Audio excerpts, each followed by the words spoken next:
We've still got a hammer, and we've still got a bell, and we've still got a song to sing all over this land. It's still the hammer of justice. It's still the bell of freedom, still the song about love between my brothers and my sisters, all over this land.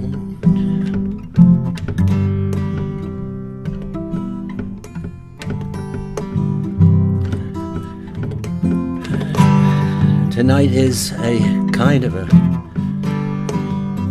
March on Washington night, in the sense that we're carrying that legacy and standing on the shoulders of people who made it very clear in 1963, where Peter, Paul, and Mary sang this song, that ordinary people, if we stand together, we can change the destiny of our political way in which we function and our culture. Not people who are wealthy or people who are in office or powerful, but people. And that is the motive for us. And I feel it tonight with you. If I had a bell, I'd ring it in the morning,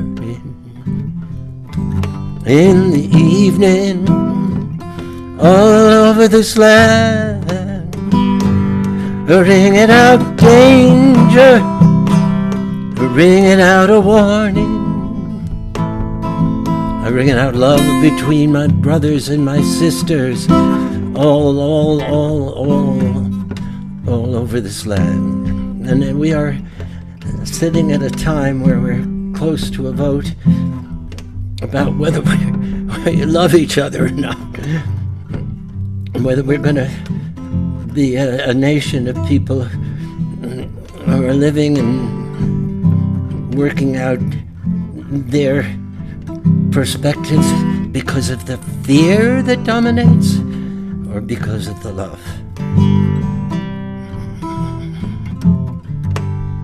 And in such a situation, it is appropriate that we gather ourselves together in heart and spirit, which is what we're doing.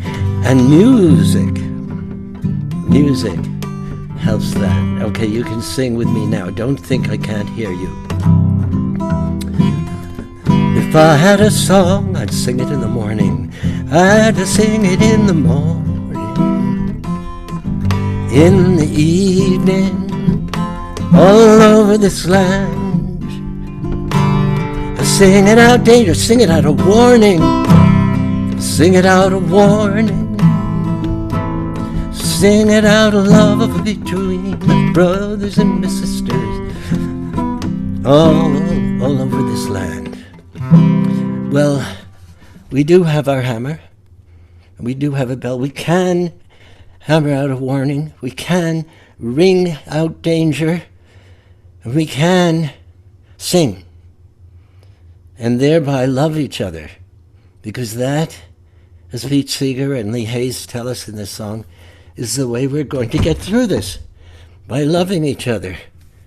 I've never seen anything accomplished in my years with Peter, Paul, and Mary that was successful unless it came from a place of love and nonviolence.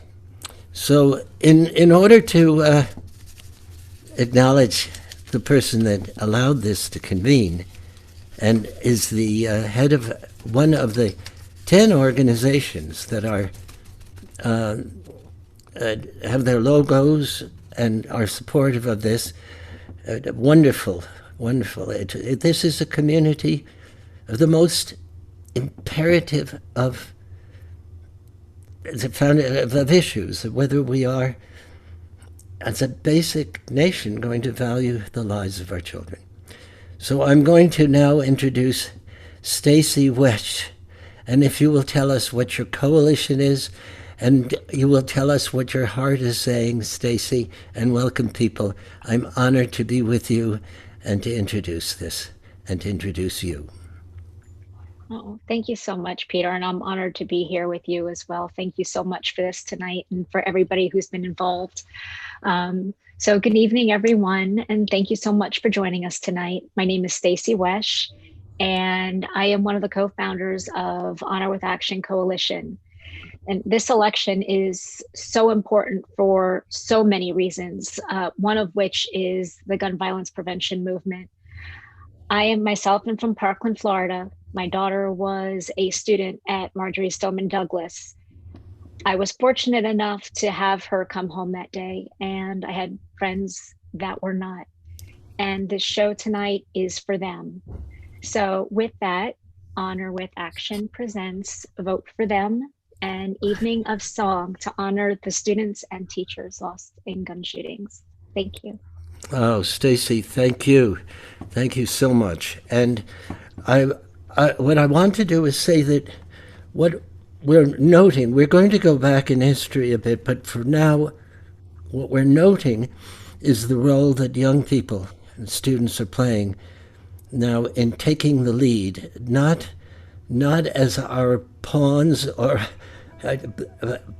but really taking our hand. Take my hand, my son or my daughter, and all will be well when the day is done.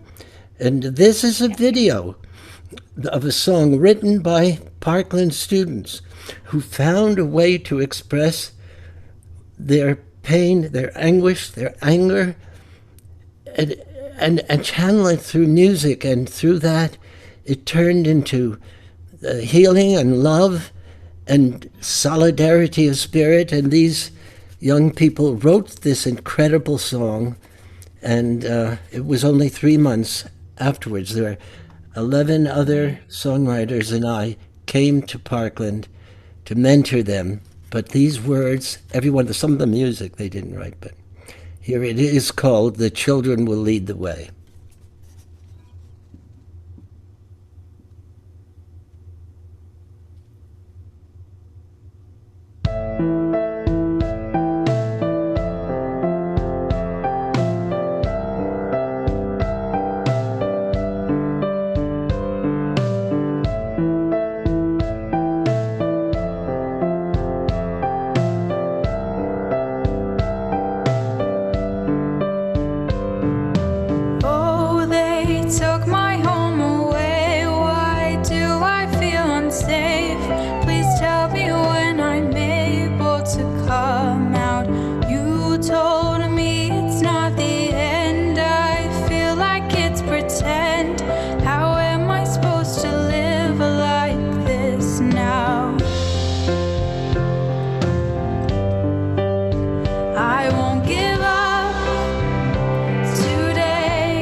too many words to say. Take my hand, we'll be okay. The children will lead the way. I won't give up today. Too many words to say. Take my hand, we'll be okay. The children will lead the way. The children will lead the way. The children will lead the way. We are able to be the change that we wish to see in this world. And this is why we march. There's no better time than now to talk about gun control. My generation, having spent our entire lives seeing mass shooting after mass shooting, has learned that our voices are powerful and our votes matter. We hereby promise to fix the broken system we've been forced into and create a better world for the generations to come. Fight for your lives before it's someone else's job.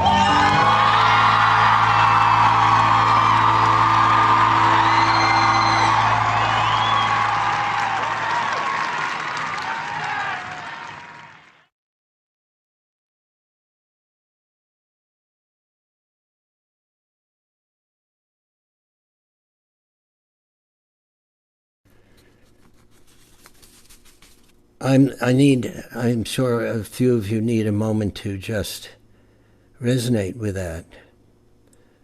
that extraordinary video that was made by Beth and George Gage, who are extraordinary documentary filmmakers. All these contributions are pro bono, but they totally understood. And they went to Parkland and they met with Marisol and Sophia and Peyton. And this is like an anthemic piece of work. It is not like, it is an anthemic piece of work. And now I want to introduce you to the three people who were singing on that song just now and who co-wrote it with about 25 of their classmates about 3 months after the Valentine's Day shooting that was so devastating. So please welcome to our talk here Marisol Ramirez, Peyton, Sophia Rothenberg, and Peyton Francis. All right, you should all be seen now. If Mr. Producer over there can make sure we're all seen, that would be great. And I'd like a matrix so we're all seen on the mainstream screen, if that's possible. I'd like to ask you, let me ask you first, Sophia, what was the experience of writing this song about? What was it like, and how did it affect all of you? I think that in the time after the shooting, everyone in Parkland was very confused, and even though people were together, felt very alone. And I think having the opportunity to just come together with a group of other students, not necessarily any of them who I knew, I wasn't friends with any of them, but just to be able to be in a safe, open space where everyone could share their feelings was really therapeutic. And I think it allowed us all to kind of heal together. And I didn't know most of the kids there. And I think now, like after that, we kind of have a special bond because we were able to really talk to each other, and it let us realize that other people had the same feelings that we had, and that it was okay to be feeling these things. Right. And that's what I felt, because I felt that I was in the room with deeply, deeply traumatized and mourning kids who had experienced something that they never should have. And I'd like to know from you, Peyton, How did it affect you and your perspective in terms of your relationship to the world and what you thought you might be able to do with it, and so where has it brought you over these past 2 years?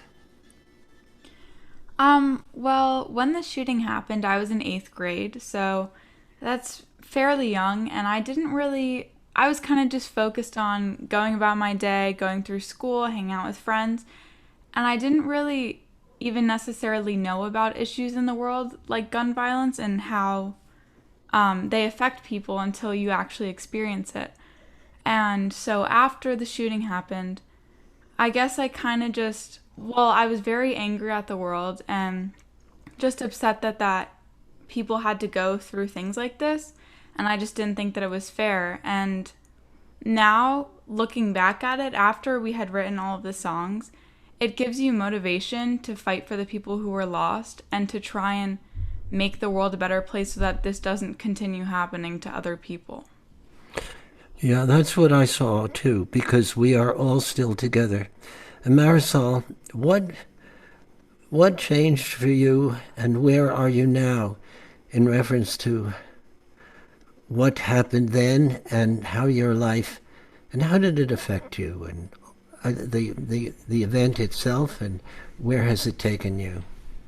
I think that for me personally, one person walked into Stoneman Douglas that day and a different person left. I've been irreparably changed by it, and in some ways I'm in a very similar place now as to where I was almost 3 years ago now, where I am still very afraid, but with time comes healing, and with fear you can choose many emotional reactions, but I choose to walk forward with love and with hope for change. And I think that seeing the outcry of support and cries for change that followed the shooting, I think that hope is ultimately what I've latched on to most. Right. Thank you, Marisol. Marisol is a fresh person at college now. You were 16 when the shooting took place. Sophia, you were how old when the shooting took place? You have to unmute yourself, dear. 13. You were 13. And Sophia, you are the president for the third year in a row of your class, now in the junior year. How would you say it has affected the students in terms of their not just the painful things, but in positive ways? If you were to look at it and say, not just for them personally, but for the world, what has changed for the student body? Well, I was at Westglades with Peyton when the shooting happened, and now I'm at Douglas and I'm junior class president there. And I would say that I think that the school and the town has really come together, and I think there's a real sense of community. Community and determination. And Peyton, there was something that you said. I'm going to end with this, and then you'll be back. When I asked you to speak about voting and its connection to this, and the way you said it was quite different from the persona of you when you were singing. Can you just tell people, what is this connection, and what should they do, and why?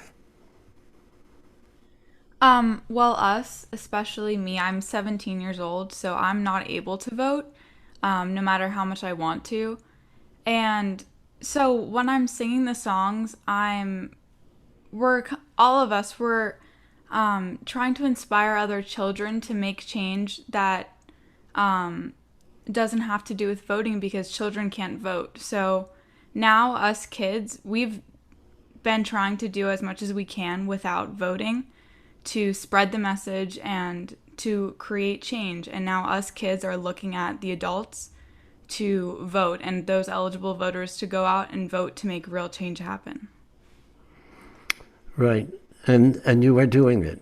And this video and the other songs that people will be seeing that you were singing on a lot, you're going to see each other a lot in this, are making a big, big difference. All right, I'm hugging you all. And now I'm turning to introduce David and Francine Wheeler. I met David and Francine when I was producing a concert. I was asked to produce a concert not to make money, but to bring the community together in song and in heart, in mourning and in strength, and whereby the Sandy Hook Promise was proclaimed. It had been articulated, and one of the leaders of this in terms of organizing is David, and Francine, who was a singer that I had sung with prior to this, they lost their son Ben, and they have an organization called Ben's Lighthouse, and they have turned they have found, if I may say, they have found a direction to be able to pursue life and light through helping others and trying to rid us of this horrific reality. I want to share a bit of that concert with you and go back there. This is, although I was affected by the loss of gun violence because my friend Allard Lowenstein was killed with a handgun, and so that was years before this. What really catalyzed me and propelled me into this in ways that are beyond deep is being with Francine and with David and with the other the people and the parents of Newtown. This is a video that'll take you back there, and you'll know this was in 2012, and it's hard to watch, but it's also inspiring to see the determination. So, producer, if you can, Chad, can you play it, please?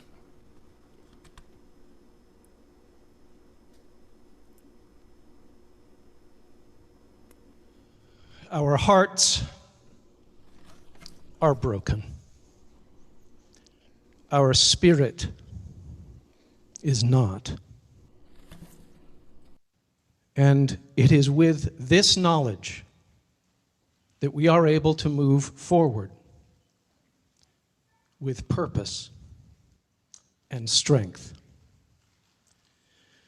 This is a promise to support our own, our families, our neighbors, our teachers, our community, with dedication and love. This is a promise to truly honor the lives lost by turning our tragedy into a moment of transformation. This is a promise to do everything in our power to be remembered not as the town filled with grief and victims, but as the place where real change began. Our hearts are broken. Our spirit is not. This is our promise, the Sandy Hook Promise. We stood outside in the summer rain, different people with a common pain. A simple box in that hard red clay. It's where we left him to always remain. Let your love cover me like a pair of angel wings. You are my family. You are my family.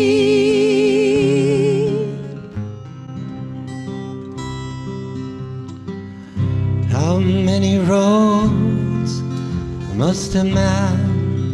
walk down before they call him a man. Jim, how many seas must a white dove sail? And how many seas must the white dove sail before she sleeps? Before she sleeps in the Francine, sand. how many times must the cannonballs fly? How many times must the cannonballs fly before they're forever banned? Sing it to us now, my friends. The answer, my friend, is blowing in the wind. The answer is blowing in the wind. Once more, the answer, my friend. The answer, my friend, blowing in the is wind. blowing in the wind. The answer. The answer is blowing in the wind. And for all the children throughout the world who do not deserve to grow up with the sound of guns and bombs or be frightened, let us not live in fortresses. Instead, let us learn to love one another. We shall live in peace. We shall live in peace.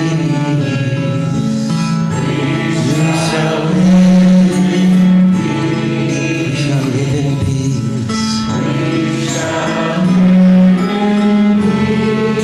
Someday, oh, deep in my heart, deep in my heart, I do believe. We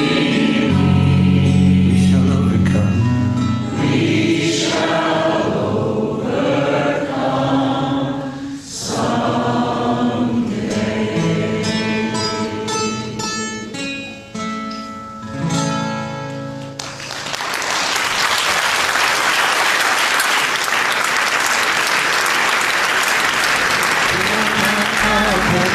Once again now we be the sunshine out of the falling rain. We be the hope of a new tomorrow. Fill my cup again.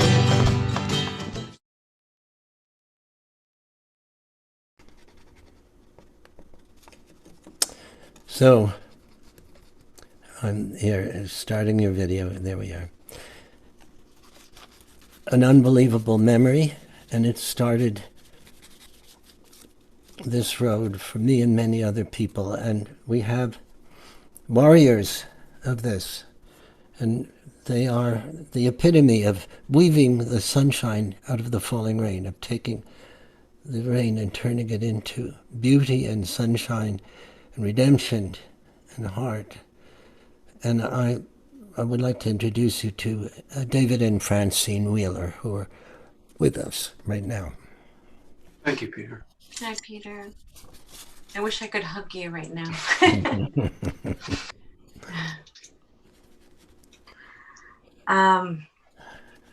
It was such a beautiful, sad, and beautiful event, wasn't it? It was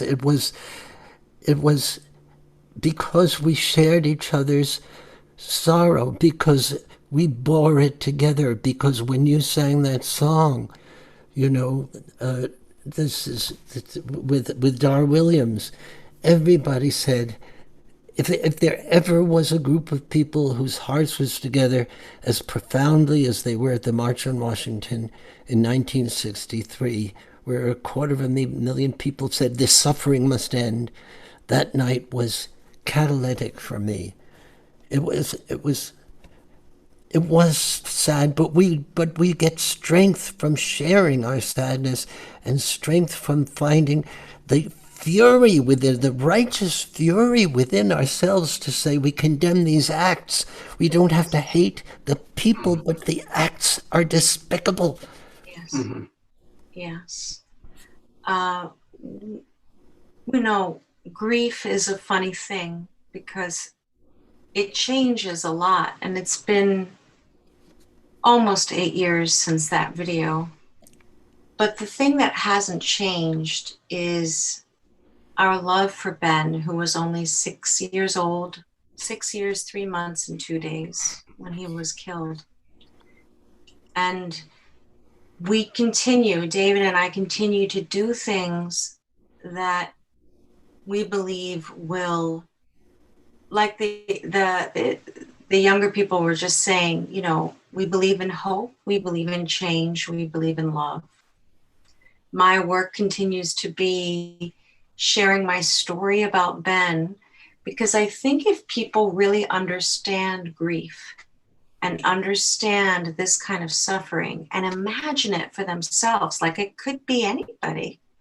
Doesn't matter what color you are, or where you live, or what you do, it affects 30,000 people, now more, a year, and that's just the victims. It's not even all the people that loved them.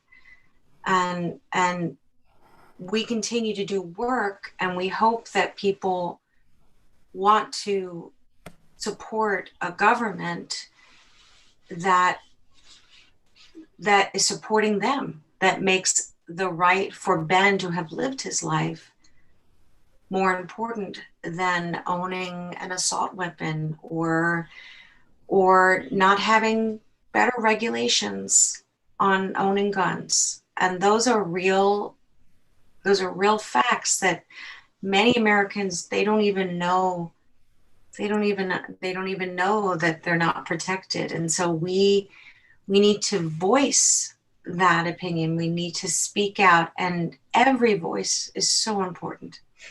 So I just want to thank you for inviting us and being able to say that we still believe, we're still here, we still grieve, and we still want change in many ways. And yours is a story of resilience, and resilience is what we give each other when we sing and we love each other. And when you went to Colorado, and when you went with Ben's Lighthouse to mourn with and hold others in your arms, David, you were clearly, on that night, you were clearly, and I feel very strongly that this needs to be shared, you were furious. Mm-hmm. You can be loving with your fury. You were loving and furious. We must not deprive ourselves. We don't have to be, we can be furious with the act. We do not have to wish to annihilate the people who do these things, but the acts themselves do deserve the kind of fury that I felt within you. It was, I feel it now. I feel it now. I think we need to have the legitimacy of our fury at this country choosing the profits for weapons or the fun of playing a game with an assault weapon. Choose that over the lives of children. What have we become? So I feel that fury, and I want to know about your sense of. I mean, I want to, in a way, legitimize it for a moment and say, being good and being loving does not mean that one is not outraged. No, absolutely not. In fact, the quality of love and the quality of empathy and the quality of understanding often includes understanding the mechanism of outrage and understanding the mechanism of anger and fury that you described. And I think it's very important for us to remember that we are at our best, and we are our best selves when we are able to separate the action from the actor in many ways. I often look at those who oppose my views and those who oppose my position and those who oppose my point of view. I will never stop at just accepting that at face value. There's always more to the story. And the more we can connect with people, the more that we can embrace people, the more we can help them understand what they don't themselves understand, which is perhaps how they were treated as children, how they grew up, the stories that they have to tell, the bumps and the bruises along the way that led them to a place where they are disconnected from their humanity, where they are disconnected from their love of others, and find more solace in the excitement and the thrill of pulling a trigger than the excitement and the thrill of being together with a group of people who can help them and support them and make them feel honestly good about themselves in a real and holistic way. So the fury is important, and the fury and the anger are necessary, and they're crucial, and they are part of the engine that helps us move forward every single day. But at the same time, we all hold it to be evidently true that the whole person is what matters most. It is true, and as we sit here before the vote, if people see this, they see the amount of love that you have, the amount that what has emerged in you and your fight and your commitment. If they combine that and they feel that and they say, who are these people who were singing together up there and singing in that audience? Is that who we want to be? And my answer is yes. And if we want that to occur, we have to translate that into saying we take action. And right now, that means voting. It does, because people have said over and over again, whether it's young voters, new voters, people of color, people who feel disenfranchised in any way, often say they don't feel like their vote matters, and it has never mattered more. There can be no recount this time. This has to be a decisive and crucially decisive election. And so if anyone thinks their vote does not matter, it couldn't be further from the truth. It really does matter more than ever before. Indeed it does. And now I want to introduce a colleague of yours, a friend of yours, and a friend in sorrow with you, who lost his son, Daniel, and who is a musician. And he is the founder of the Sandy Hook Promise, and he is the manager of it now. He's the co-founder of it. And people, I want you to meet Mark Barden. We're exploring the history of the energy that is propelling us. Mark, welcome, and thank you for being with us. Thank you, Peter, and thank you for convening this this beautiful, important evening of music, conversation, song, thoughts, and activism. And I'm honored to be part of it.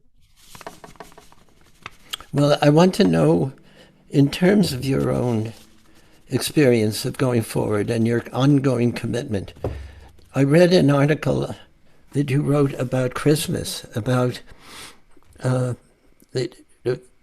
promise that you made to yourself and how you have moved forward on behalf of Daniel. Daniel is, I cannot believe when I see a picture of him. He just becomes alive to me so powerfully. What has happened in your life, and tell a little bit about how we got connected, which is so very special. Well, that was so very special. It was a moment in history unto itself. Also following another horrible preventable tragedy. We were together with Paul Stuckey and the parents of Trayvon Martin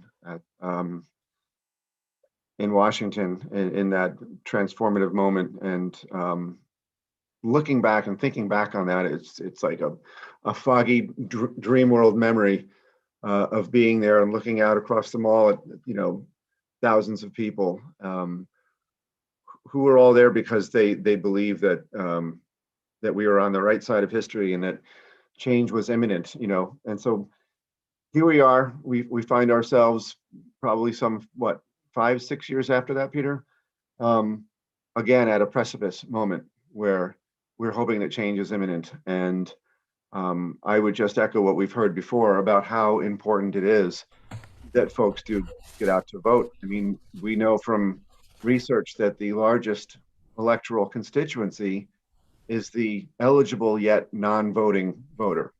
So those are the people that we need to inspire. And I'll say thank you, Peyton, who is not yet able to vote, but is using her voice and her platform to inspire others to please do so. And Sophia, who is even younger, and if you'll meet these kids again, Mark, but you know what I think is important is that you look at this march that we did and you say, what was it in 63 that we were talking about? We were talking about love and outrage about the way people of color and blacks were treated in our country. And here, the single motivating reality, the signal moment that made us say, we will not be these kinds of people. That was with Trayvon Martin, whose son looked, Trayvon Martin's parents, whose son looked like Obama, President Obama. He said, if I had a son who looked like me, and we symbolically said together, this is, I like the civil rights, it is an outrage that warrants us to really stop and say, who the heck are we? So where are we going, Mark? What do you tell people now at this moment in terms of your Sandy Hook promise? What are we to do? Oh, wow. Good one. I'll tell you, I mean, I'm pointing at you because you're over there on my screen, but I mean, Peter, you've been at the forefront leading this charge of social justice and civil rights from all the way back in the beginning. And here you still are leading this charge, carrying that torch, and I'm holding your hand and with you on this journey. And there is absolute reason for hope. If you look at all the people who are here on this call, who are spending their Sunday evening listening to this call and listening to these songs and listening to these voices, and hoping that this is inspiring you to go out there and be an exponential validator, to go out and tell people and encourage people and inspire people that there is hope and we have the power. We have the power to do this. With Sandy Hook Promise, we are training young people in schools across the country how to recognize warning signs in their peers and then connect them to the help that they need or the services they need before it becomes something more serious. And I think that's the heart of empathy. And that's how I honor my Daniel. And that's how my Daniel used to live his life in his short 7 years that he had with us, was his uncanny sense of compassion and awareness of others, and always there to reach out and help somebody else. And we all have that same capacity, and we all have that ability to do that. And that is how we're going to get better, and that's how we're going to move forward, and that's where the hope is. I agree, and I also think that what it is as I look at you and I look at my beloved Francine and David, that we kind of make our lives worthwhile by loving each other in this way, not as a noun, but as a verb. We act on our love, and that's what we're asking people to experience, and by being together tonight.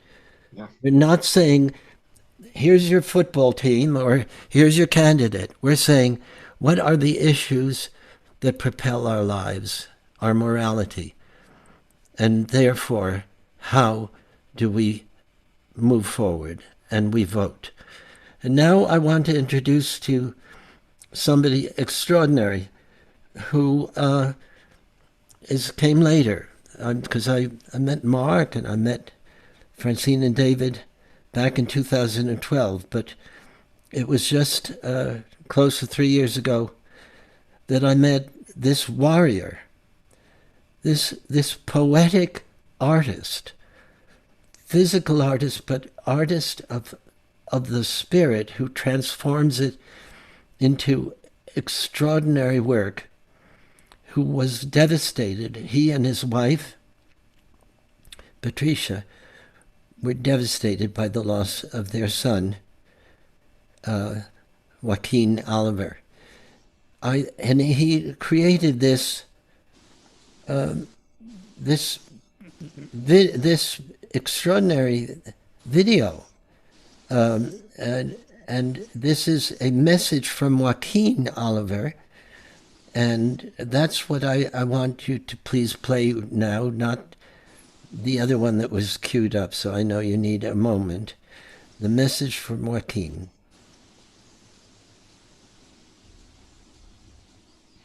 I am Patricia Oliver, and this is my husband, Manuel.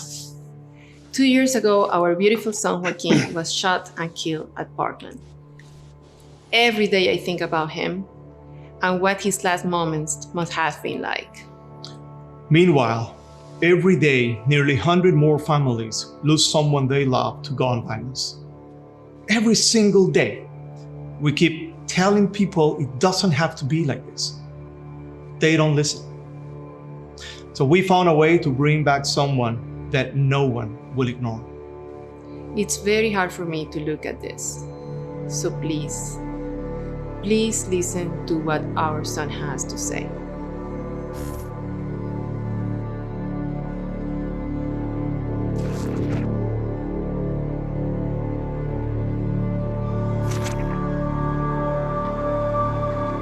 Yo, it's me. It's Guac. I've been gone for 2 years and nothing's changed, bro. People are still getting killed by guns. What is that? Everyone knows it, but they don't do anything. I'm tired of waiting for someone to fix it. The election in November is the first one I could have voted in, but I'll never get to choose the kind of world I wanted to live in. So you've got to replace my vote. Go to unfinishedvotes.com, register, then go vote. Vote for politicians who care more about people's lives than the gun lobby's money. Vote for people not getting shot, bro. I mean, vote for me, because I can. We've got to keep on fighting, and we got to end this.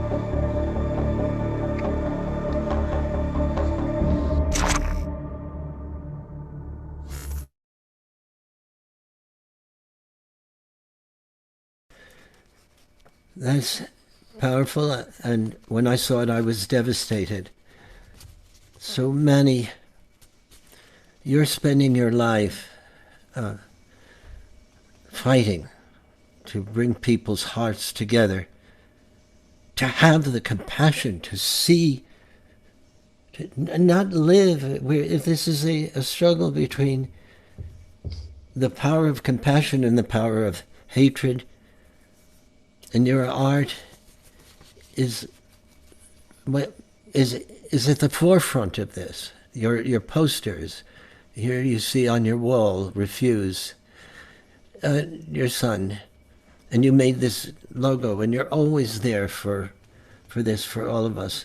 Tell us about what is in your heart now. Well, thank you for having me here today, Patricia. It's not here physically, but she's probably watching this, so she's with me. Listen, we are very offended with what happened, and I'm a creative guy. My background is on the creative industry, and along with the most influential creative firms from the planet that I've been chasing and finally being able to partnership with them, we are changing the narrative. I don't want to lead this fight. I want Joaquin to lead this fight. And something that we have been able to achieve is that we bring the conversation about gun violence whenever we want. Like, we were able to bring the whole debate several times without a mass shooting happening. And that's a new thing. So, besides Joaquin impacting people, which is something that is not offending me at all, by the way, I want to keep on seeing my son doing things, even if I don't use this technology. But some people is very offended that I've used it. They're not offended about the shooting. They're offended about the technology that I've been able to use. And I tell them, dude, you're in the wrong side of the equation. And I'm going to fight back. I didn't start this fight. And I guess I'm going to win this fight, because common sense tells me that America is not doing the right thing. We're arming people like crazy, and there's no big difference between our society giving and promoting guns to young people, to, I don't know, 16-year-old kids and 17-year-old kids, than the Colombian guerrilla giving guns to kids. So this is like a cartel, but it's a legit cartel. And I want to treat it like that. And I don't want people to feel sad about me or Patricia. I want people to feel offended and concerned about their life and their kids' life. That's a strategy here. That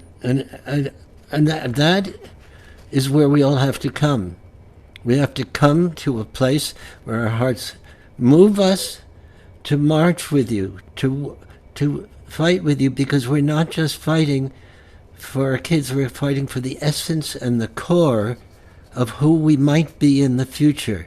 If we don't care about our children, who are we? It used to be in the bush, the legend says that when two people would meet from different tribes, they would raise their hands to one another as they approached each other, and what question did they ask? What was the question? How are your children? And the other one would say, thank you, my children, or my children are... Why is that?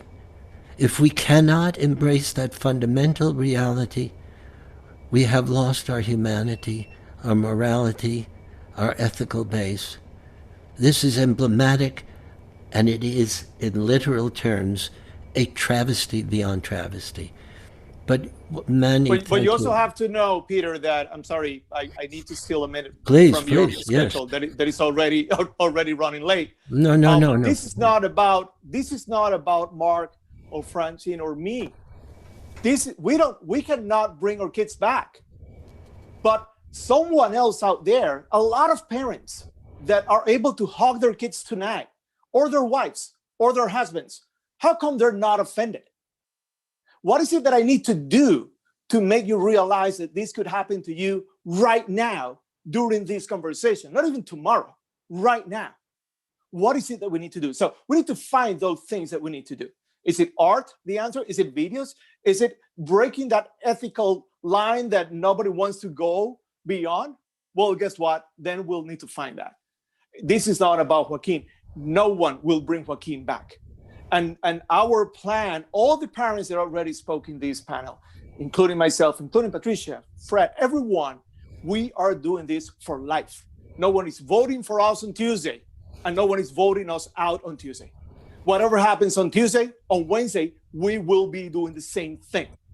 So we better make the best choice on Tuesday just to make things easier. But go ahead and be part of a solution before you become an activist. You don't want that, and no one wants that. Absolutely. We are not just talking about an election, although this moment we're talking about, this is going on long after.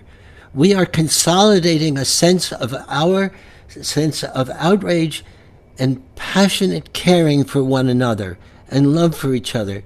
This is how we motivate each other. And this is if we don't embrace that outrage of it, we need to hear that, Manny. We need to hear your outrage. It is justified. You have to have the tenacity, the guts to say it, and you have. Let me bring Pam on now, my brother, and I'm sending you my love. I love you, Peter, and I love everyone you too. here. You take care, okay? Yeah, thank you. So now I want you to meet Pam Simon, who is an extraordinary activist. And Pam, I know that. Will you tell the people of the circumstance that makes this relevant to your presence? What happened? You're on mute, dear. You have to unmute.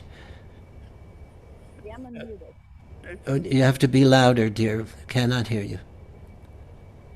Am I unmuted? Yeah, but you're not loud enough. You have to get very much louder. I don't know why. We have to hear you. How's that? Just yell at me, please. Oh. How about this? Okay, that's it. Is that better? Yes. Okay. Hello, Peter, and thank you so much for inviting me to be part of this really, really important evening. what brings me here and why Peter invited me is I was working as a staff member for Gabrielle Giffords, my congresswoman. And like so many people, I felt like gun violence happens to somebody else. And that was until January 8th, 2011, when my life was changed forever. Because I'll start with the beginning of the day, a beautiful sunny day, and my colleague Gabe Zimmerman and I were setting up for an event. And a few minutes later, the congresswoman arrived. At 10 minutes after 10, a young man who never ever should have been allowed to legally purchase a gun did purchase and came to that event. And he fired in less than 20 seconds bullets that killed 6 people, 19 in total were hit. I was one of the people that was hit. A bullet went through my wrist and into my chest. And I, because of tremendous medical care, I recovered. I am grateful for every single day because I got to see my 2 grandchildren come into this world. So my life is filled with gratitude and also tremendous inspiration by my fellow warriors that you've just had on and so many others, survivors of the January 8th shooting that are speaking out on this issue. And so I began to use my voice and my story, and that brings us to when you and I met.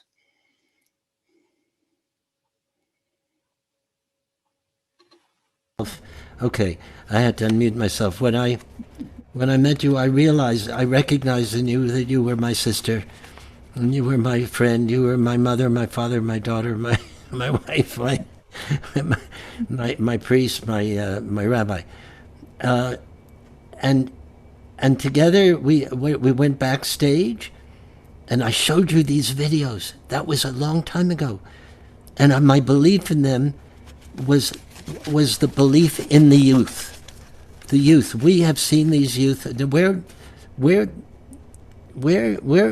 doing what we do, but these astonishing youth that I will introduce in a moment are taking it in extraordinary ways, and that's what must happen. It must go further. When I met you at that concert in Tucson, Arizona, what I said to you is, Peter, you have been part of every major action that has happened, social justice action, and always music has been a part of that. And I asked you if there was music that could help fuel the gun violence prevention movement. And you took us downstairs to a dressing room and gave me the video of these fabulous kids from Parkland that have created this music that just touches our heart. There is so much power in music because it moves every social justice movement forward. And I applaud you for your work with the Portland students. Tragically, the shooter on January 8th had been a student in the junior high where I taught. And I just think if the resources could be there for the students that are hurting, and you were there as a resource for students to lift up their pain and make it something that will move hearts and minds. I feel like music has the power to heal our spirits, to inspire us to action, to give us hope. And that hope is realized when we vote. And I hope everyone on this call asks 10 people tomorrow to make sure we get everyone out to vote. Well said, my heart's ally and dear, dear friend. And now I'm going to show you, this is not, when you have this kind of effort and you say, but will it end with them? I want you to see something. These students knew nothing about this that you're going to see. But they met the Parkland students virtually, COVID style, and then they themselves wrote this song and sing it. You can't believe that this is static when you see these. This is the next group. Watch this, please.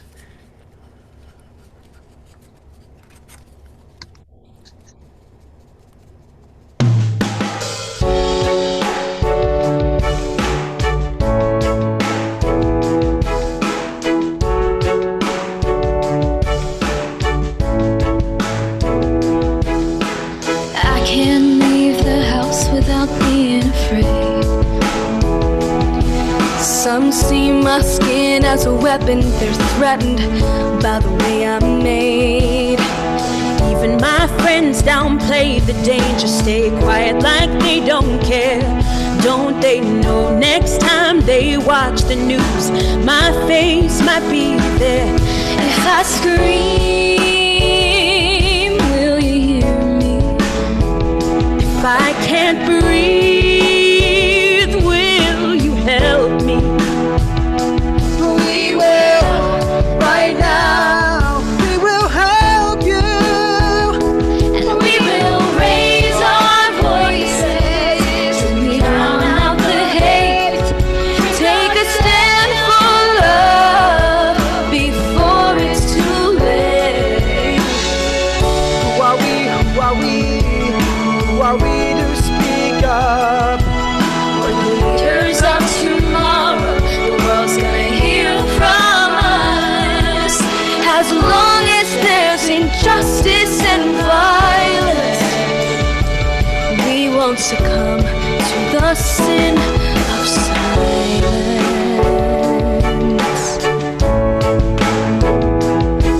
I spoke my truth. I was tired of living a lie. Our love is different, I'm committed to living my pride. But at school, at church, at home, at work, they criticize my every act. They're trying to convert me, they won't succeed, I will fight back. I am enough, I am worthy. If love is love, why do they hate me? Will you love me? We will raise our voices till we drown out the hate. Take a stand for love before it's too late. Who are we? Who are we? Who are we to speak up? We're the leaders of tomorrow. The world's gonna hear from us. As long as there's injustice and violence, we won't succumb to the sin of silence.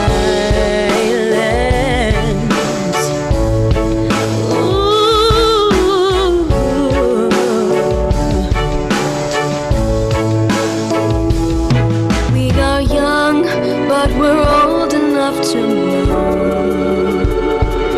we're not living in the land of the free. But if we're brave enough to come together, we believe someday we can be. We will raise our voices till we drown out the hate. Take a stand for love before it's too late. Who are we? Who are we? Who are we to speak up? We're the leaders of tomorrow. The world's gonna hear from us. As long as there's injustice and violence, we won't succumb to the sin of silence. Ooh, we won't succumb to the sin of silence.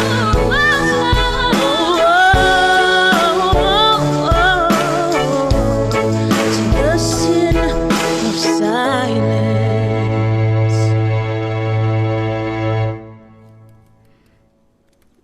Absolutely. And that is astonishing. You see how this is handed from the parents who were leading it to the Parkland students, and now they met, these students met the Parkland students. And so I want to ask three of the singers who came on. By the way, Erica is not on. She isn't a student. She's a Broadway star, but a star without the glitter, with the heart. And she came out to be a mentor in this process. And she's the Black extraordinary singer, but she's clearly not a student. So I want you to meet Benji and Katie and Cameron. We have been on an incredible journey. It's very short, but what you have done is quite something. What happened, Cameron? What happened in all this? What produced all this? What did you experience, and how did it make you feel? Yeah, I mean, what hasn't happened really in the past 6 months during quarantine? I can't even process what I was like before all this happened, when I first got this audition notice to be a part of this amazing thing, and it just transformed into this amazing platform where I could share my voice and spread love to those who really need it most in this time. Because before quarantine, before I met you, Peter, I didn't believe that I could make change, since I am young and, because I can't vote yet. And I've never been more wrong. I noticed that all you have to do is try, and you can create change in so many different ways and forms, and answer that call to action whenever it does speak to you. And this whole process has helped me learn that, and helped me communicate and find my voice to help inspire others. And I just thank you for doing that.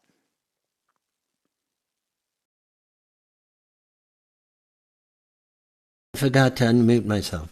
Sorry. You are the new warriors, Cameron, and you are amazing. And Katie, I want to know from you, what has changed for you in this experience, and your outlook at all, from having inherited this legacy from the Parkland students? I just feel like I actually am able to do something, because lately I feel like everyone our age just wants to vote so bad, because we want to feel like we helped, but we can't.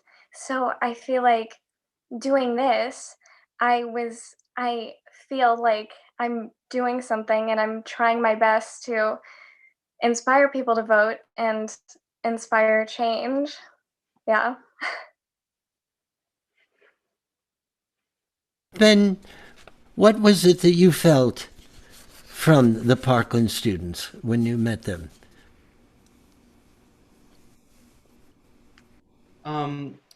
When I first met the Parkland students, it was just like a conversation that we kind of all had about how we were feeling. It was back in June, maybe. And obviously from seeing the video and just having conversations with them, they were so inspiring. And also, like, no matter how old they are, like, we're all around the same age. I learned so much from them. Specifically, like, we were in the middle of writing that song, and I think they really helped push that along and push all of our attitudes towards it. Like, this can really do something.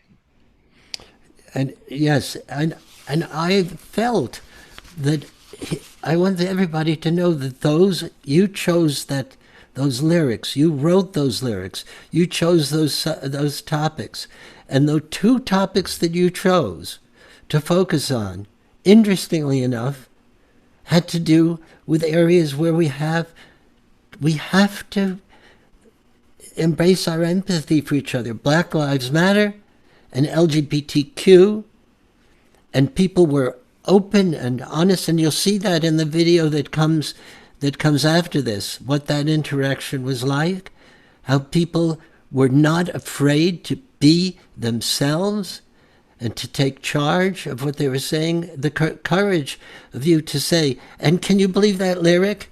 We're young, but we're old enough to know that we're not living in the land of the free. How gutsy is that? What politician would say that? You know, well, it's acknowledging, but it's an act of love. If you acknowledge that your country is not living up to its aspirations and you have the guts, you're the people who have the guts. I want you to meet the Parkland students once again. Of course, they're very angry with you because you haven't been to their homes as you promised. Can you bring on the Parkland students? There we are, all of you. So we're reconvened. All right. Now I'd like to ask Sophia, you being the president of your junior class, what are you experiencing when you're watching these oldsters? Like, well, I'm of course older than all of them. When you're watching these people now that have preceded you in this gathering, how does that compute for you? I mean, we got to meet all the Pittsburgh students, and I think we, like, even just like through talking to them just that one time, like we all kind of like have a little bond, like, and it was nice to like meet people who like kind of feel the same way we do, and like we understand. Like, I think it's really eye-opening because when you talk to people from your town that you don't necessarily know, and then you realize, oh, we're all feeling the same thing. And then we got to talk to students from Pittsburgh and we realized, oh, we're all feeling the same thing. So it's kind of like, maybe everyone's feeling the same thing. And it's just really inspirational to watch what you guys did. And I'm really proud of you, and you did amazing. You can just now talk amongst yourselves for a moment. Somebody can answer Sophia. I just wanted to add on to what Sophia said. I think like when we first met, we made connections that we didn't even know. Like I still remember how I was talking about after the Tree of Life shooting, there were like these bracelets that our local JCC was passing out. And Sophia was like, wait, I made those bracelets. So I just think that we're all connected in some sort of way. And that really helped even 2 years after the shooting to, you know, just know that like there's other people there and there's like this whole community of people who have been affected by gun violence, but like we can all come together and create something out of that. Absolutely so. That's what I want people to, I want everybody who's watching to see what we have here. We have here something in microcosm that is showing how we're going to get out of this situation. We're showing how the hope, the heart and the undaunted aspiration of these students just is inspiring. Katie, if you were to give people who are watching a piece of advice that you think that you learned from being together with the Parkland students and writing the song, and your singing on this is so powerful. I was looking at it, it just moves me so greatly. What would you have to say to people watching?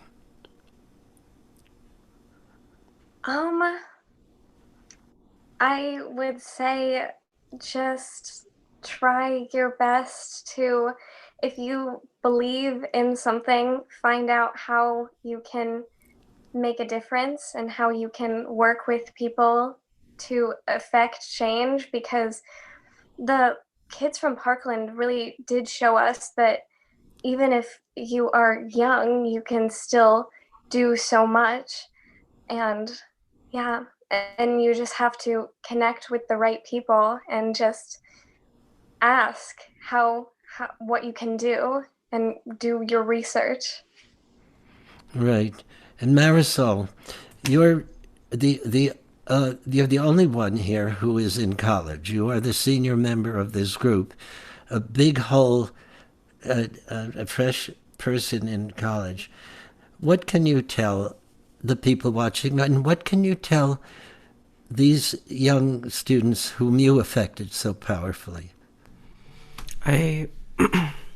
Well, like they did say earlier, they felt inspired by seeing our performance and speaking to us. To see the work that they produced working together is just as inspiring to me. And, you know, I'm old enough to vote. I sent my ballot in the mail 2 weeks ago. But seeing that there is such a force in children just a little bit younger than me is hopeful. And, you know, no matter who wins the election, we are still going to have to continue to make change. We're still going to have to work. And to see that there's an entire generation that's ready to do that work, it just makes me very hopeful. That's what we need, is a little bit of hopeful. Then we're going to sign off now, but I want you to put in a last word of acknowledgement to your friends. Well, I mean, I can say this for all the Pittsburgh kids, but we love you guys so much. After just meeting you once, like, our group chat blew up, like, wow, they're so cool, blah, blah, blah. So, yeah. Absolutely. Well, farewell to all of you for a moment, but you are with me in my hearts. We are together for life. You're stuck with me. I'm writing any one of you that wants to reject my college application, an endorsement for you, feel free to do so, but you know I'm going to pull out all the other stops because I'm crazy about you. I'm going to show you now some commensurate with the fury and the love that you see in Martin Luther King, the fury for the outrage that he said you have to feel, but also the love. It is embodied in this person who was a mentor to all of you in the writing, as well as, an extraordinary singer with you. And because the issue that she is addressing, you chose in your song, the Song of Silence. The sin of silence, I'm sorry. Silent when in the midst of horror is complicity. In the midst of this, the sin of silence. This is Erica Jackson, who's in Broadway, Caroline or Change, and she's amazing. And watch what happens now.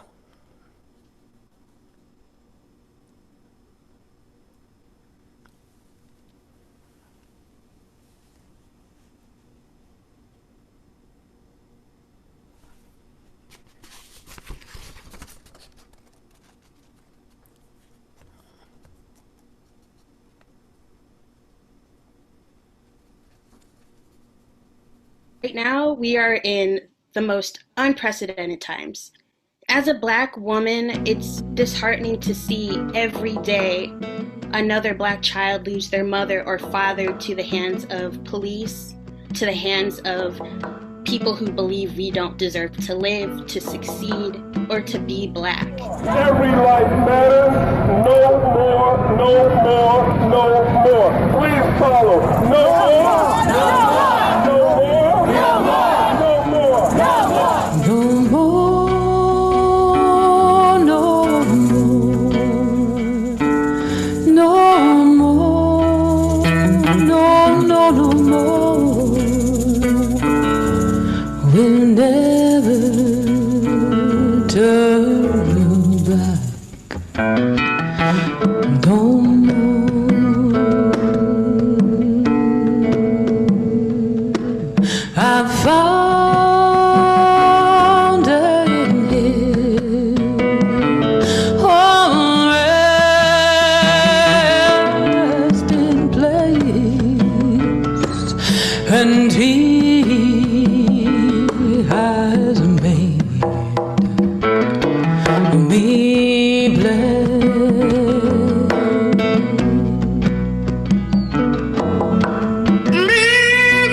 samu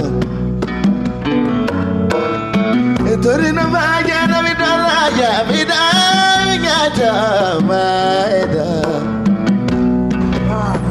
Tujele bingoni tujele bingonto maeda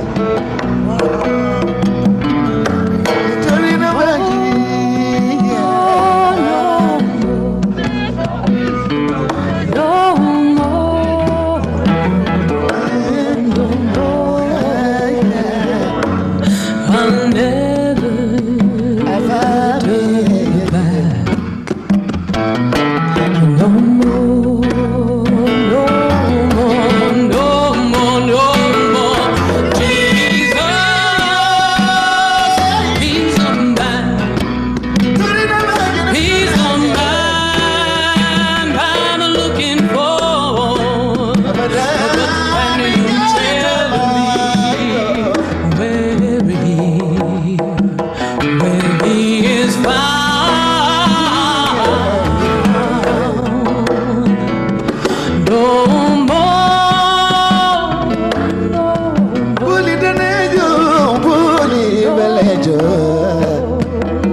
That's what it is. There you have it.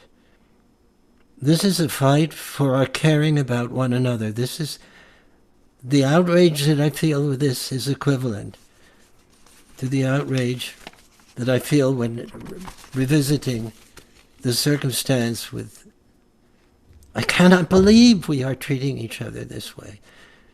But I can believe, as Manny said, what does it take? How many times can a man turn his head and pretend? How many times? Years must one man have before he can hear people cry. We have lost, that we have this black hole of empathy. That is the enemy. Black Lives Matter, LGBTQ gun, it is the same thing.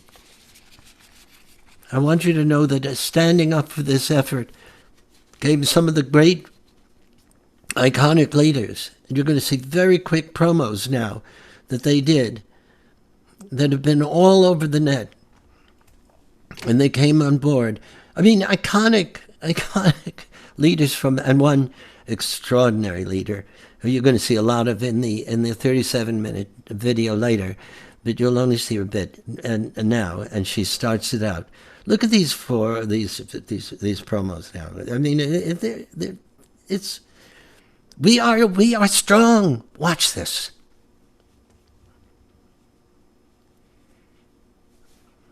Here you are, a generation that is going to enact change, but we need you to do it. Lead me to the voting booth. I will stand beside you. I will fight with you for a country that treats us all equally. We will raise our voices till we drown out the hate. Take a stand for love before it's too late. No way should you take for granted your vote. People died for you to be able to vote. Women went on hunger strikes. They were force-fed raw eggs down a pipe that was shoved down their throat. They chained themselves to the White House fence. And please honor them by going to the ballot box on November 3rd. We will, right now, we will raise our voices till we drown out the hate. Take a stand for love before it's too late. When I was in Mississippi in 1964, there were 3 young volunteers who were killed because they were helping poor Black people in Mississippi gain the right to vote. But we passed the Voting Rights Act. Students, organize, vote, and you will change this world. We will, right now, we will raise our voices till we drown out the hate. Take a stand for love before it's too late. Some young people don't appreciate the most basic right of citizenship. If there is any message that I could convey to today's young people, is vote.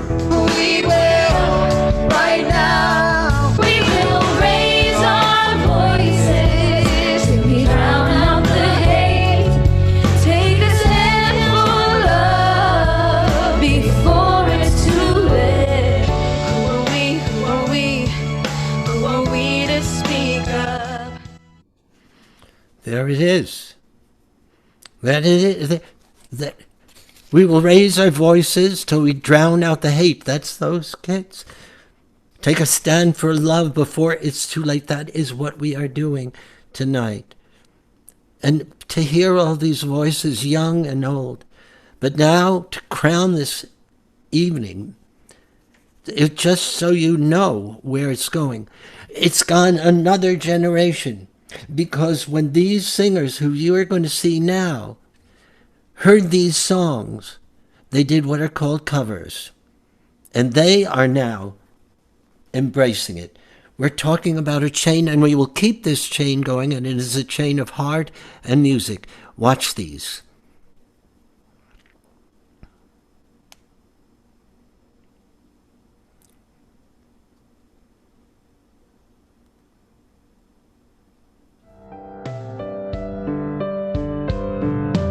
Oh, they took my home away. Why do I feel unsafe?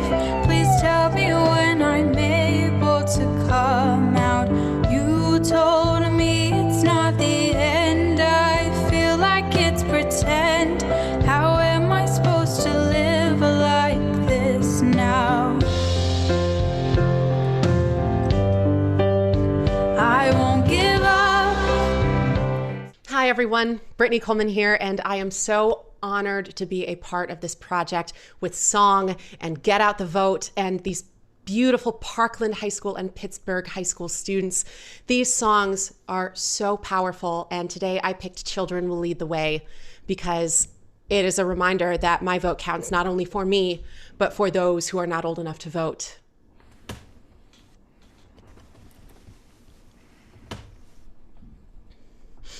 I won't give up today. Too many words to say. So take my hand, we'll be okay.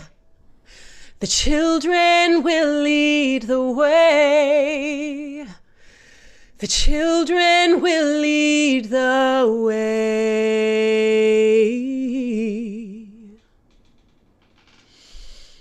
I vote because this country has a history of silencing the voices of women who look like me. And I am exercising my right to have my voice heard. Get out and vote. Thank you.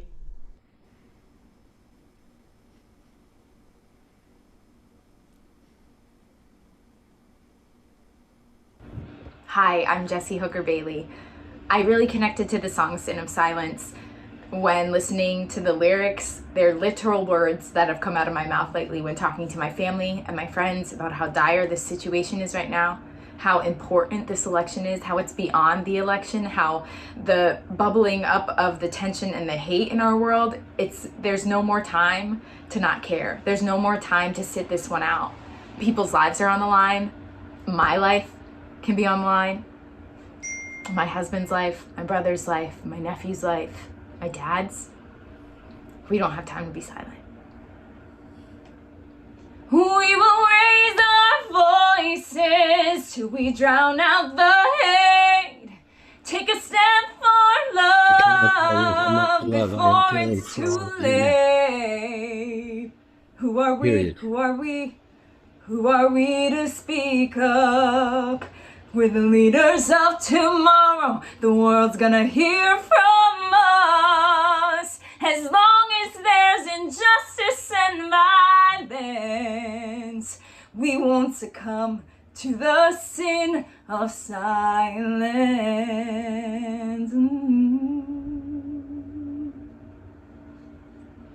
I vote because I have to. There are too many people that have come before me, who have fought, who have died, just to sound their voices, so that's the least that I can do. Voting is the least that I can do.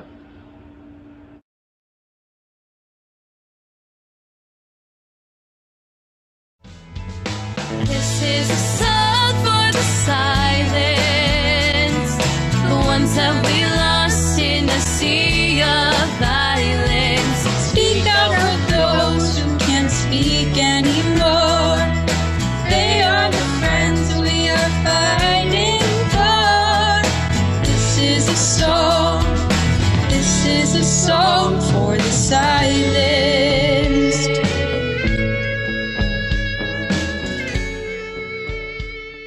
Hi, my name is Gilbert L. Bailey II, and I chose the song, a song for the silenced. In 1999, I was in 5th grade and living in the District of Denver, right next to the Columbine shooting, Columbine High School shooting. And every time a school shooting happens, I'm always kind of like brought back to the idea that they still happen.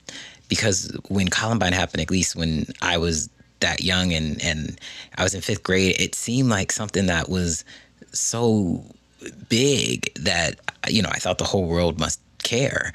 And as I've gotten older, I've realized that, like, the world doesn't seem to care about these as much as I think when you're close to them, you want them to. And this song just resonated with me on that level, about the silenced who aren't getting to tell their stories. So yeah. This is a song for the silent, the ones that we lost in a sea of violence. Speak out for those who can't speak anymore. They are the friends we are fighting for. This is a song, this is a song for the silent.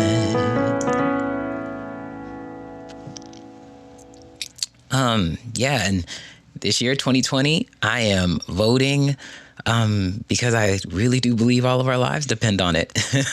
I believe that this is a time for action, and if not now, if this isn't the time for action, if this isn't the time to be involved, I don't think there ever was. So get out there and vote. Please vote.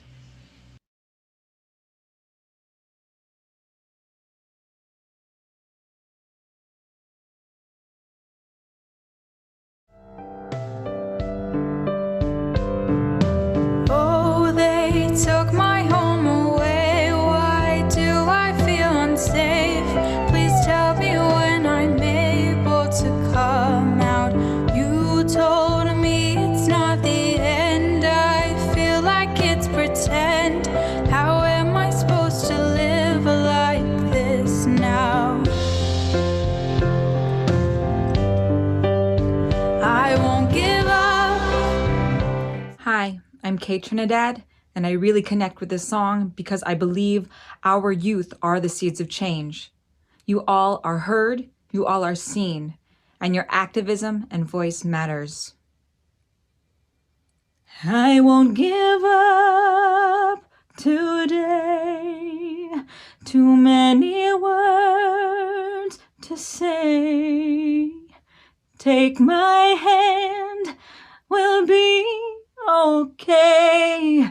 The children will lead the way. I won't give up today. Too many words to say. Take my hand, we'll be okay.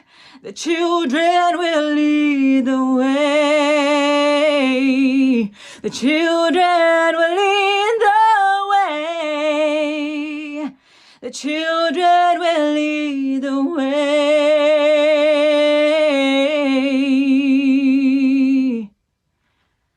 I vote because all voices need to be heard. I vote for those too young to vote and for our future generations to come. We can be the change we want to see. Your voice and your vote matters.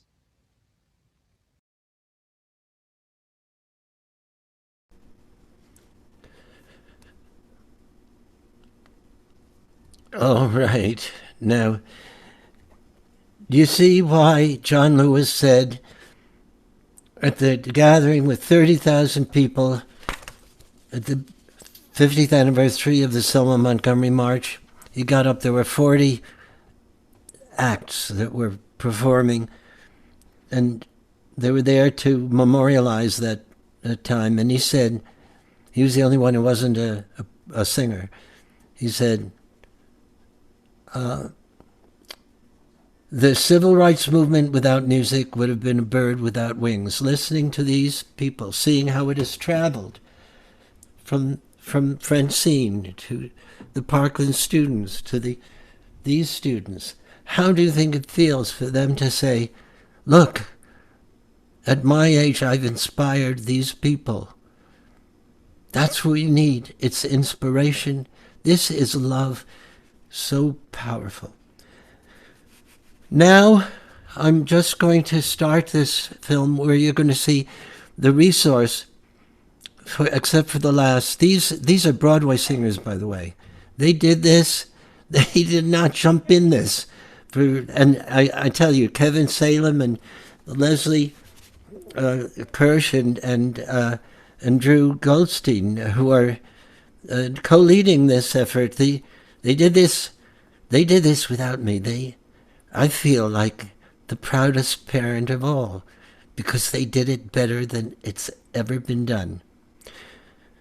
So, Drew, you brought us together with these Buffalo, these Pittsburgh students, and see where this has taken us. Drew, I'm beside myself. And I know all of you are. If you can just get people, if you want these, you can figure it out. Get these and spread them. Spread them. There is, when people see that, it is very compelling. And it is in these last moments that difference can make the difference. Go out there and love them. Love them into voting, love them into caring, and love them into beyond this. And now you're going to watch this film called The Power of Youth and Song, and you're going to see a lot of what you've seen before expanded, and you'll see what happened and how it happened. And I cannot be more proud of all the organizations here that are, the Newtown Action Alliance and the Sandy Hook Promise and the Giffords, the coalition, and you, Stacy. Thank you. All of these 10 organizations that are fighting for humanity. All right, please start The Power of Youth and Song.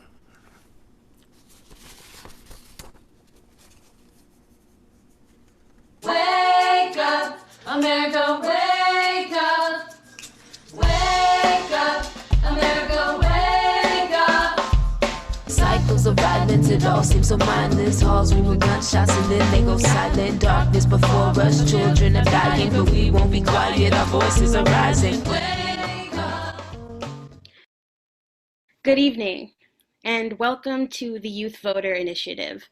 My name is Erica Jackson, and I'm a Broadway performer currently in Carolina Change, and I'm just so happy that you're here watching this video. You're about to see some very inspiring, disturbing, but ultimately empowering videos of these high schoolers talking about the world around them, reflecting and using their art and their voice to change the world around us.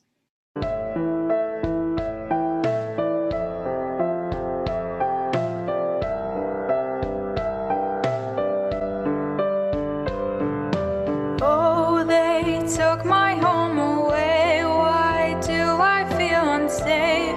Please tell me when I'm able to come out. You told me it's not the end. I feel like it's pretend. How am I supposed to live like this now? I won't give up today. Too many words to say. Take my hand, we'll be okay. The children will lead the way. The children will lead the way. Today and every day, we will continue to fight for those things that are right. We will continue to fight for our lives. We will continue to fight for our dead friends. Open the door that leads to hope. The whole world needs to know that these lives won't be lost in vain. Oh, our voices will be heard. Our songs will spread the word. Our truth will be the seed that grows the change. Well, I say one life is worth more than all the guns in America. I won't give up today. Too many words to say. Take my hand, we'll be okay. The children will lead the way. Rest in power, rest in peace. It's for the fallen that we speak. I won't give up today. Too many words to say. Take my hand, we'll be okay. The children will lead the way. I won't give up today. Too many words to say. Take my hand, we'll be okay. The children will lead the way. The children will lead the way. The children will lead the way. We are able to be the change that we wish to see in this world.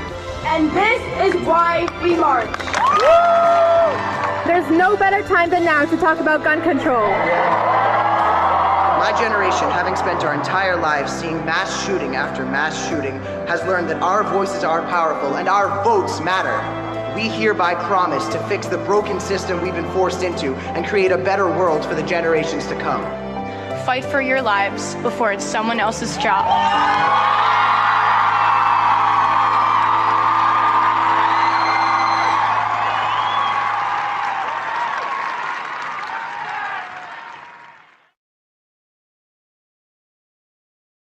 My name is Marisol Martinez, and I'm a senior at Marjorie Stoneman Douglas High School. In these strange times we're all living in, it may feel like the world is more divided, more isolated, and alone than ever before. We don't know what the future holds for us, but when we do look onto it, sometimes it seems bleak. I believe it's incredibly important for the voices of children who will come of age in that strange new future to be elevated, and for us to elevate the voices of those around us. Right now, we are in the most unprecedented times. We are living during a time where a virus is killing over 150,000 Americans. We are living in a day where we see unarmed Black people die at the hands of police. We're living in a time where there are riots, there are protests, rightfully so. And the threat of trans rights being taken away is happening. And I think what's important now is for us to find our voice, to speak up and use that in our vote. It is so important that you vote now.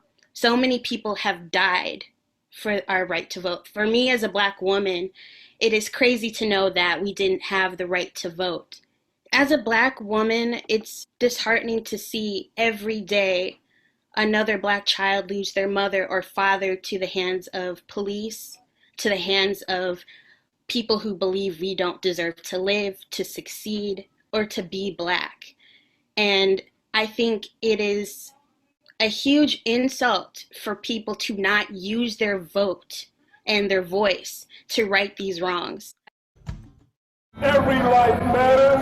No more, no more, no more. Please follow. No more. No more. No more. No more. No more. No more. No more. No, no, no more. We'll never turn back. No more.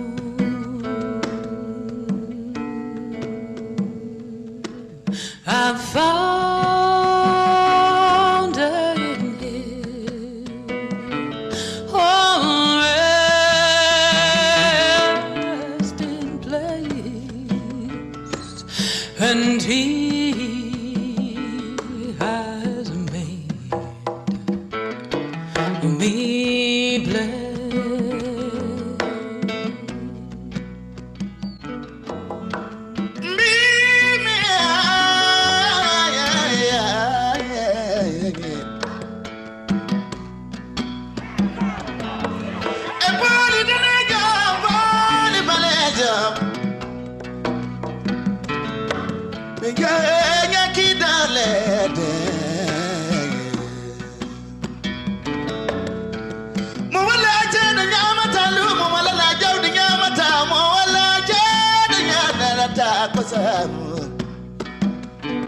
Torino vaya na vidala ya vidala jamaida.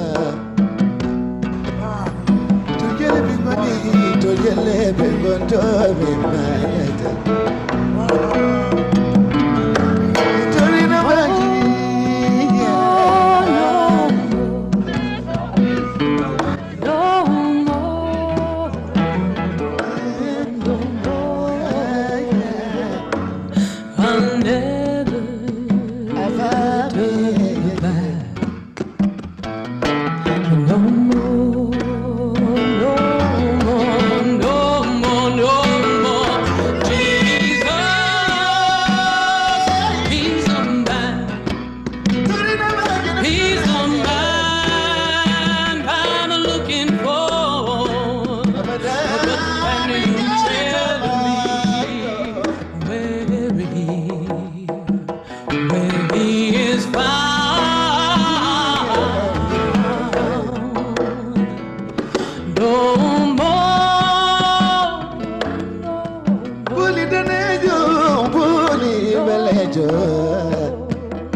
This is how we cope. We deliver hope. Fighting in the streets and showing up the vote. One time. This is how we cope. We deliver hope. Fighting in the streets and showing up the vote. Our songwriting sessions were not just a way to express our pain and grief together. We also created a kind of solidarity to turn that pain into determination and commitment to fight and end gun violence in the schools.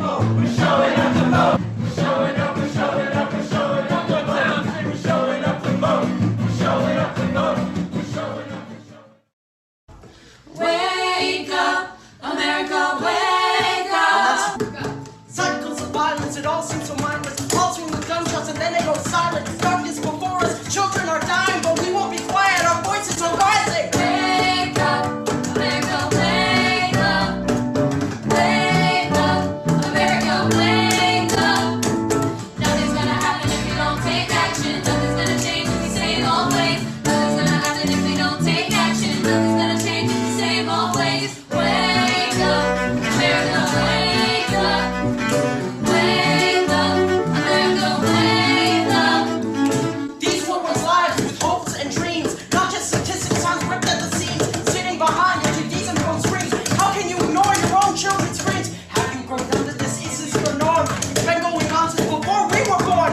We won't be complicit, we need reform, and we won't forget who we're fighting for. Wake up, America, wake up!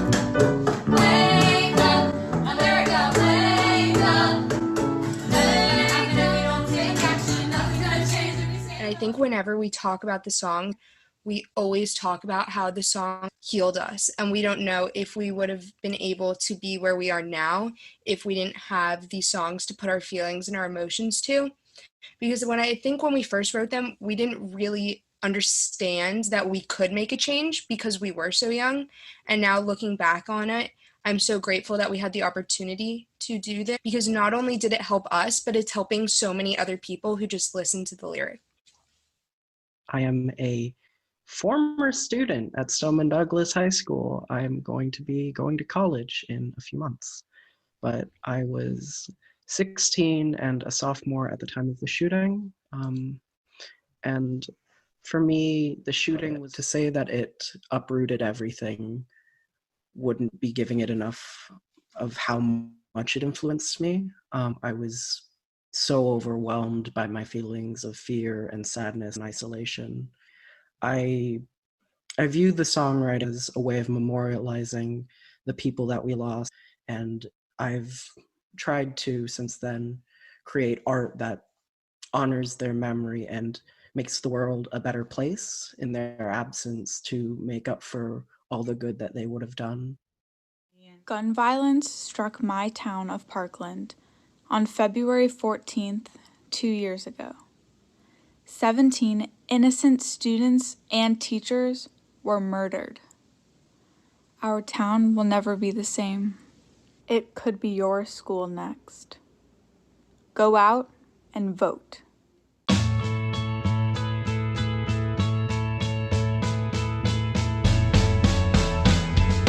This is a song for the silence, the ones that we lost in the sea of violence. Speak out for those who can't speak anymore. They are the friends we are fighting for. This is a song. This is a song for the silenced.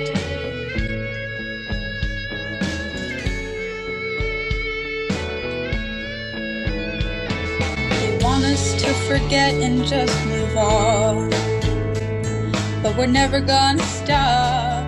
Our convictions are too strong. We are the change, we are the change. Let's not let the victims die in vain. Let's rise up from all this pain. We are the change, we are the change, we are the change. This is a song for the silence, the ones that we lost in a sea of violence. Speak out for those who can't speak anymore. They are the friends we are fighting for. This is a song for the silence. While the 17 are soaring up in heaven, we're bound and determined. We lay down our weapons, we vote for change, we vote for change. are empty chairs in the classrooms where our friends used to sit. We vote for change, we vote for change. Let's not let the victims die in vain. This is a song for the silent. Can you hear us now? Silent. Can you hear us now? Silent. Can you hear us now? Silent. Can you hear us now?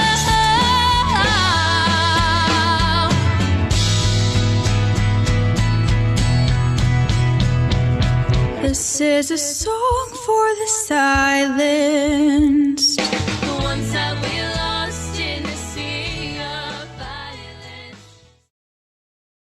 Hi, I'm Nina West. I am from a television show called RuPaul's Drag Race.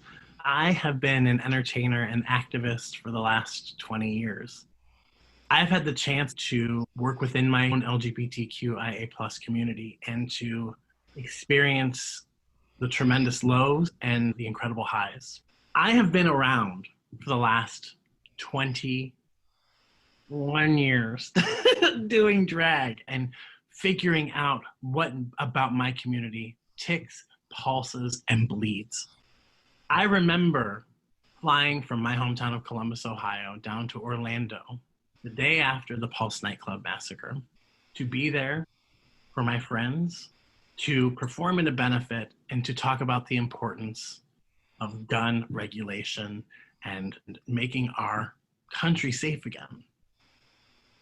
Somewhere along the way, the conversation has always gone back to why guns are so important and we should arm teachers. And here you are, a generation, the generation that is going to enact change. But we need you to do it. You will speak up and lead me. You'll take someone like me by the hand and help me understand how I can join in the fight. Now, take that courage, that resilience, that strength, and lead me to the voting booth this November. Lead me to a better country. And I will stand behind you. I will stand beside you. I will fight with you for a country that sees every one of us and treats us all equally. Black, brown, queer, trans, non-binary, woman, man. It might sound trite to you, but we are all in this together.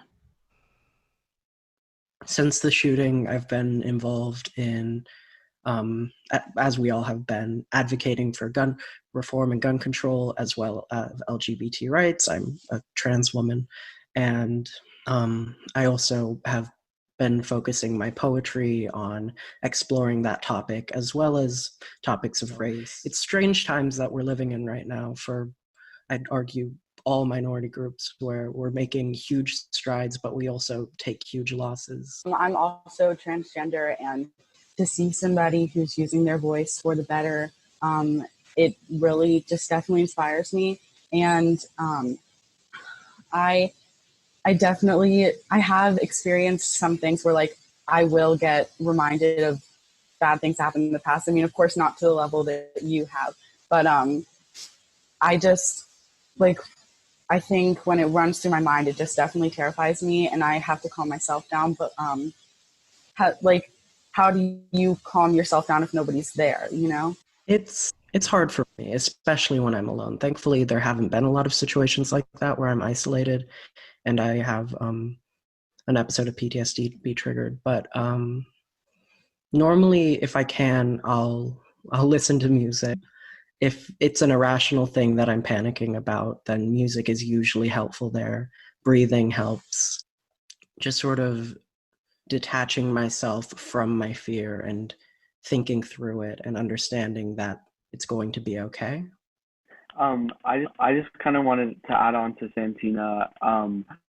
I'm gay, like I'm a gay, but I'm white and male, and so like the fact that you are so strong as like part of the LGBTQ community, like, and then like a person of color, and then gone through what you went through. I just like thank you, and like thank you for using your voice, and like that's just the fact that you're so strong, and like it's just incredible, and it's like I don't know, I don't even know what to say. Yeah. Thank you. Yeah.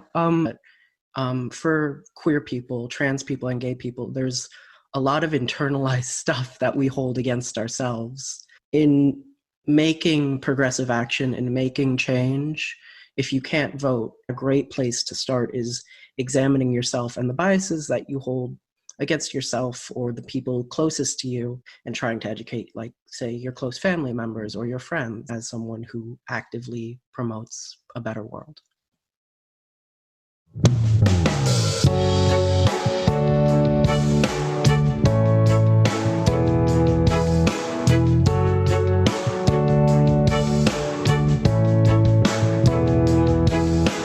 I can't leave the house without being afraid. Some see my skin as a weapon. They're threatened by the way I'm made. Even my friends downplay the danger, stay quiet like they don't care. Don't they know next time they watch the news, my face might be there? If I scream, will you hear me? If I can't breathe, will you help me? We will, right now, we will help you. And we will raise our voices till we drown out the hate. Take a stand for love before it's too late. Who are we? Who are we? Who are we to speak up? We're the leaders of tomorrow. The world's gonna hear from us. As long as there's injustice and violence, we won't succumb to the sin of silence.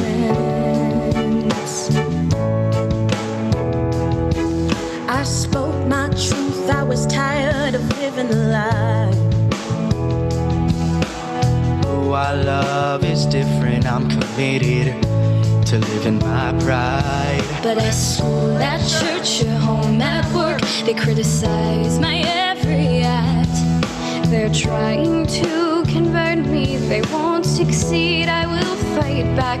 I am enough. I am worthy.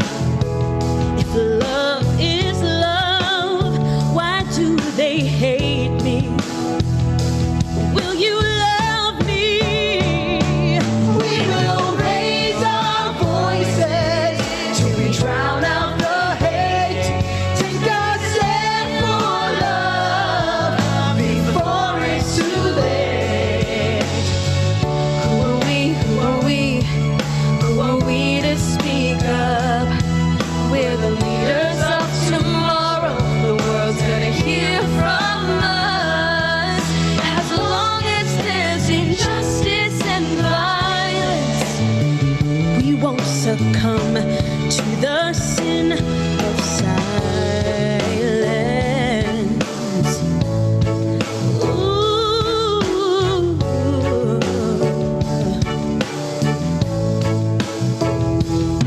we are young, but we're old enough to know we're not living in the land of the free. But if we're brave enough to come together, we believe someday we can be.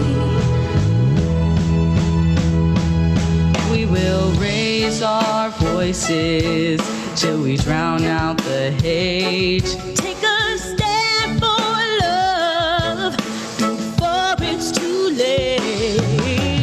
Who are we? Who are we? Who are we to speak up? We're the leaders of tomorrow. The world's gonna hear from us. As long as there's injustice and violence, We won't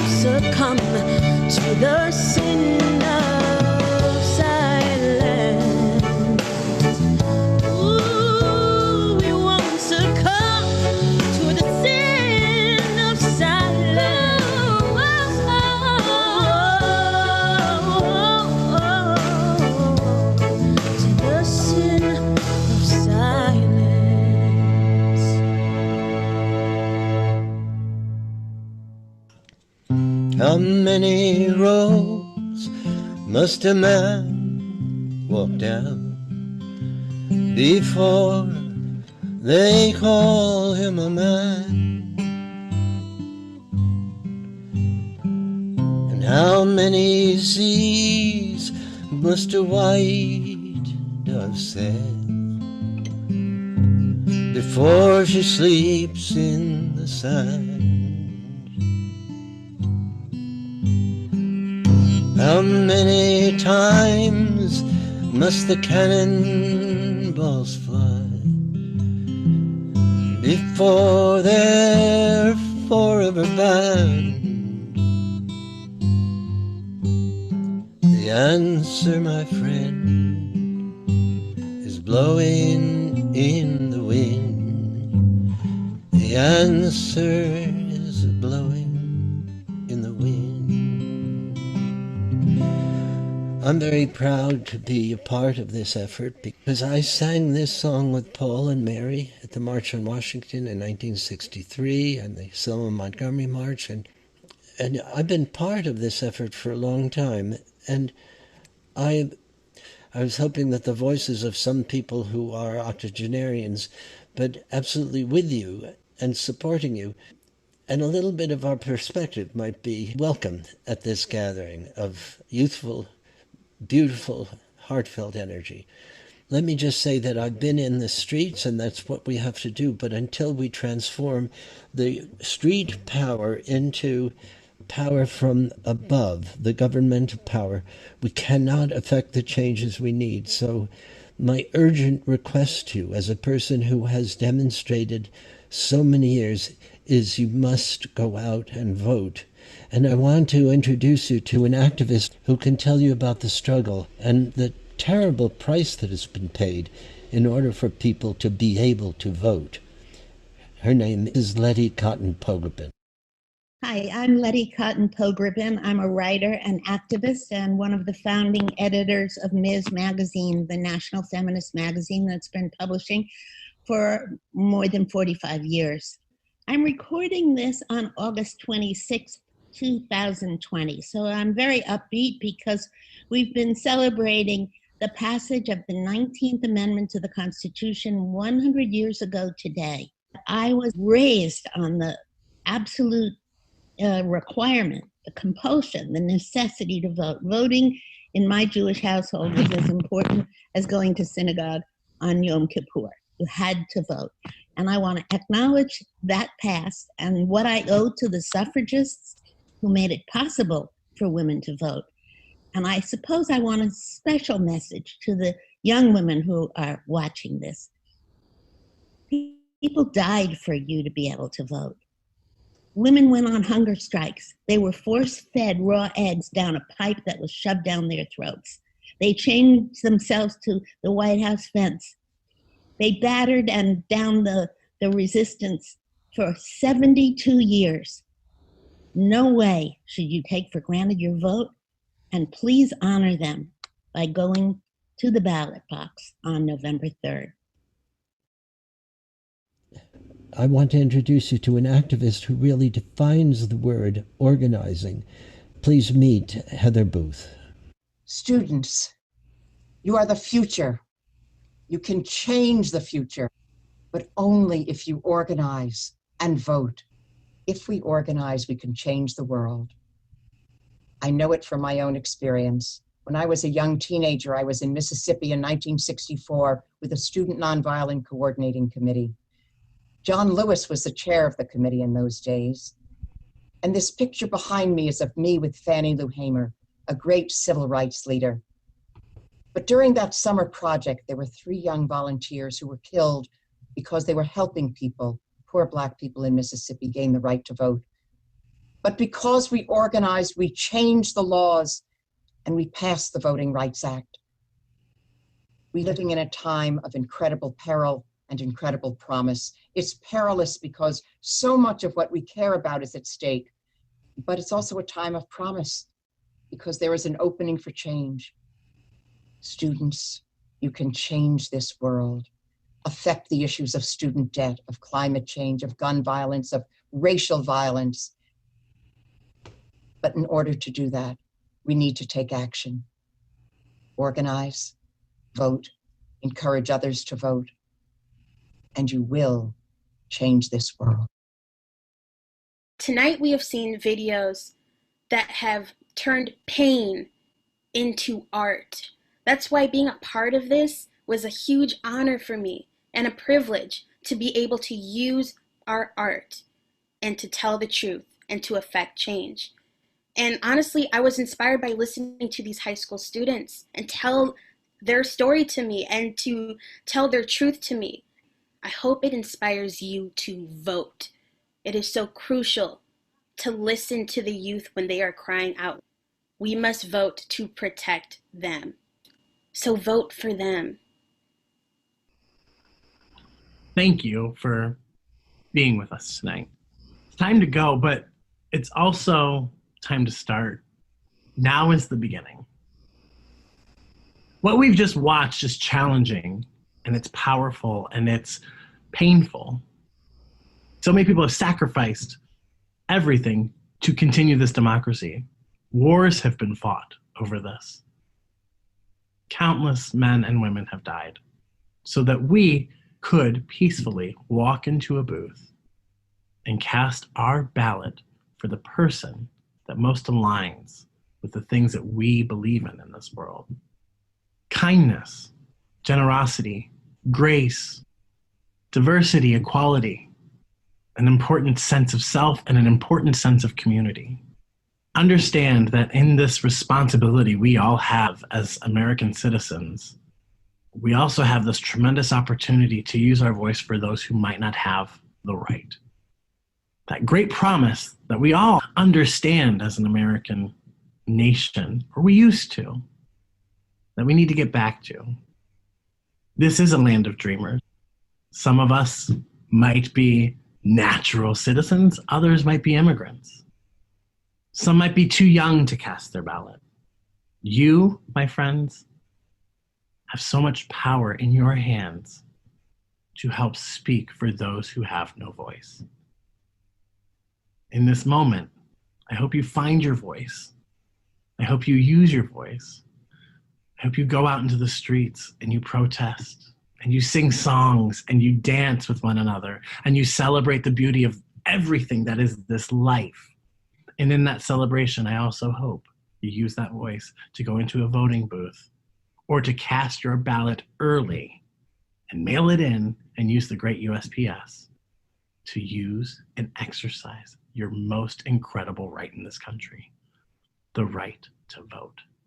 Thank you for being with us tonight. Thank you for hearing these stories. Thank you for allowing yourself to be challenged and to understand even a slice of what these students have sacrificed to tell this story tonight for you. There's been great loss in these moments. Now, let's take that loss and come together and be found. Have a wonderful, wonderful night. Some young people don't appreciate the most basic right of citizenship. If there is any message that I could convey to today's young people, is vote. We will, right now, we will raise our voices till we drown out the hate. Take a stand for love before it's too late. Who are we, who are we, who are we to speak up? We're the leaders of tomorrow. The world's gonna hear from us. As long as there's injustice and violence, we won't succumb to the sin of silence.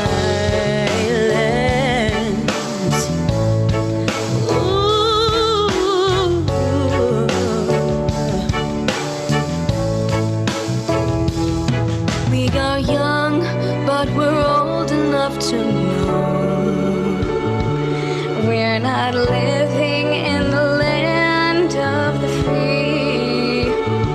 But if we're brave enough to come together, we believe someday we can be.